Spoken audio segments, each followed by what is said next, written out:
शक्कर जैसी ही दूसरी जो सबसे खराब चीज है जिससे आप नफरत करिए, घृणा करिए, उसका नाम है डालडा, वेजिटेबल ऑयल। डालडा के नाम से तो आप सब समझते हैं। डालडा से नफरत करिए, इतनी नफरत करिए कि उसको छूने का भी नहीं, बहुत ही खराब। ये दो चीजें, शुगर माने चीनी और डालडा, अगर आपके स्वयं पाक घर से निकल जाए तो 148 बीमारियां जिंदगी में कभी नहीं आए। तो आप बोलेंगे जी डालडा की जगह क्या उपयोग करें? तेल वापरिए। और तेल कौन सा? जैसे शेंगा का, मूंगफली का तेल, तिल का तेल। तिल का तेल, मूंगफली का तेल आपके लिए सबसे अच्छा है जिस क्षेत्र में आप रहते हैं। अगर आप चाहें तो सरसों का तेल भी खा सकते हैं, राई का तेल भी उपयोग कर सकते हैं, आप चाहें तो नारियल का। लेकिन आप जहां रहते हैं, इस 40 गांव के आसपास का जो क्षेत्र है, यहाँ के लिए सबसे अच्छा शेंगा तेल ही है और तिल का तेल। सोयाबीन बिल्कुल नहीं, गलती से भी नहीं। अच्छा, मैं आपसे एक प्रश्न पूछ लूं, भगवान को पूजा करते हैं तो उसमें बहुत सारी दाल रखते हैं, पूजा में रखते हैं, तुअर की दाल रखते हैं, मूंग की दाल रखते हैं, मसूर की दाल रखते हैं, सोयाबीन की रखते हैं। भगवान को पूजा करते समय कभी सोयाबीन की दाल रखी देखिए? क्यों? सोयाबीन भी दाल है। चने की दाल रखते हैं, मूंग की दाल रखते हैं, उड़द की दाल रखते हैं, तुअर की दाल रखते हैं, मोठ की दाल रखते हैं। सोयाबीन की दाल कभी देखिए भगवान के सामने रखी हुई पूजा करने की? नहीं।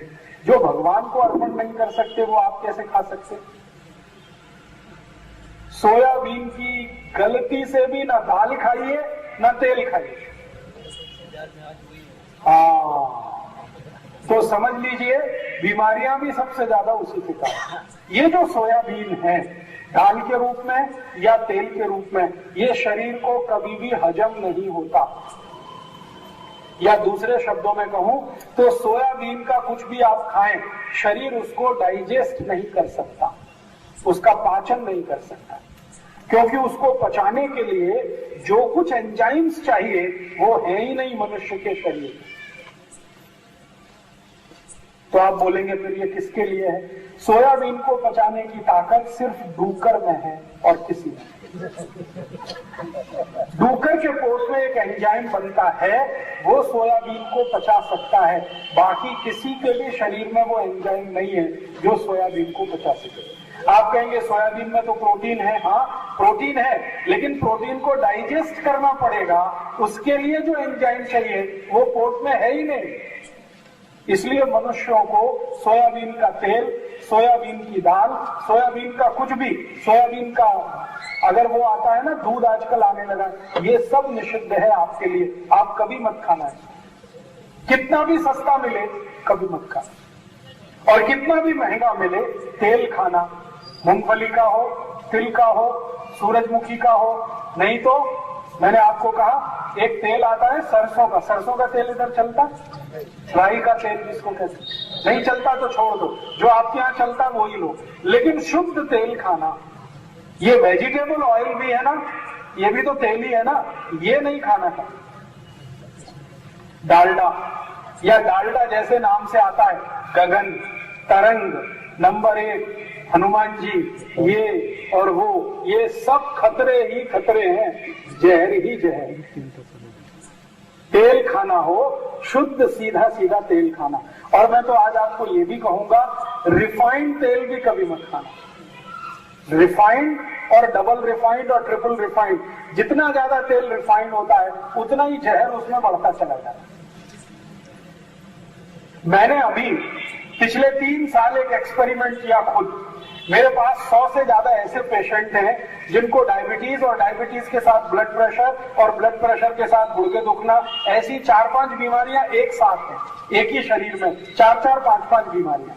ऐसे 100 से ज्यादा मरीजों को मैंने क्या किया, कोई औषध नहीं दिया, उनको बताया नहीं, हमारे होम्योपैथी में मैं जो चिकित्सा करता हूं, हम बोले नहीं तो मालूम नहीं है सामने वाले को कि वो औषध खा रहा है कि नहीं खा रहा है। वो आपने देखा सफेद सफेद गोलियां होती है छोटी छोटी मीठी मीठी, हम उसमें औषध नहीं डालते कई बार, लेकिन पेशेंट तो खाता, वो सोचता अरे ये औषधि है, क्योंकि औषध उसमें डालो या ना डालो गोली एक ही जैसी, हम उसको प्लेसिबो कहते हैं, बिना औषध के।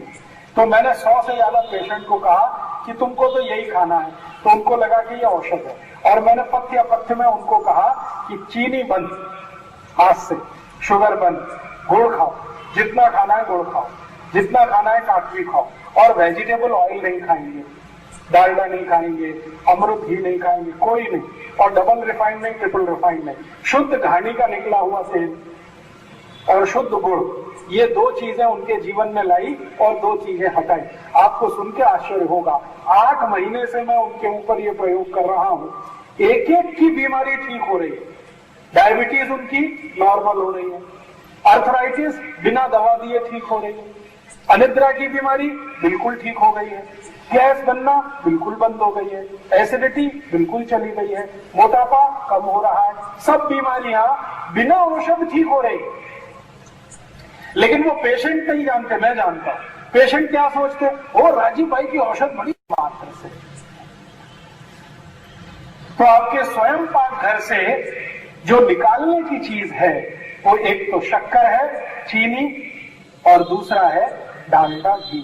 इन दोनों को जितनी नफरत कर सके उतनी करिए। और प्रेम करना है, मोहब्बत करनी है तो गुड़ के साथ करिए, काकवी के साथ करिए। और प्रेम करना है, मोहब्बत करनी है तो शुद्ध तेल के साथ करिए, जो घानी से निकल के आपके घर में आता है।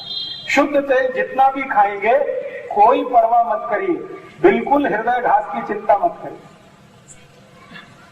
बहुत बार डॉक्टर आपको बोलते हैं ना, तेल मत खाओ, घी मत खाओ, नहीं तो हार्ट अटैक आ जाएगा।